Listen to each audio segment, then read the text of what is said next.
Robert Tufinjo fissem il-Moviment Alle qal li minnu favur il-liġi tad-divorzju imur kontra s-sens komun. Qal li d-divorzju jdaħħal mentalità ta' responsabilità fi żwieġ u jippromuovi valuri negattivi.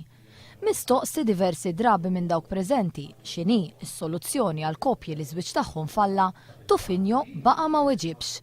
Qal li jekk din il-liġi tgħaddi, it-tfal ta' familji divorzjati ma jitrabbewx f'ambjent stabbli u meta jikbru jirrepetu dak li jkunu raw. Deborah Schembri twieġeb li t-tfal ta' ġenituri li żwieġ tagħhom ġie annullat xorta waħda qed jgħixu f'sitwazzjoni ipotetika bħal tad-divorzju fejn it-tfal jgħixu mal-partner rispettiv tal-ġenitur tagħhom.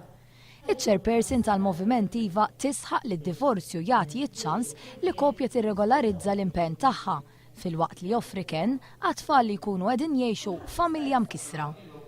F'interventi ieħor Robert Tufinjo qal li d-divorzju jippremja lil min jabbuża, iżda Deborah Schembri wieġbet li d-divorzju jagħti serħan lil min jagħti bagħti. Dwar dan Tufinjo saħaq li m'hemmx bżonn tad-divorzju f'pajjiżna għaliex mara msawta diġà għandha rimedju bis-separazzjoni. Deborah Schembri temmet tgħid li d-differenza bejn iż-żewġ movimenti hija li tal-le qed iħarsu lejn l-ideal u jinjoraw ir-realtà fosthom ta' dawk il-persuni li żwieġ tagħhom falla.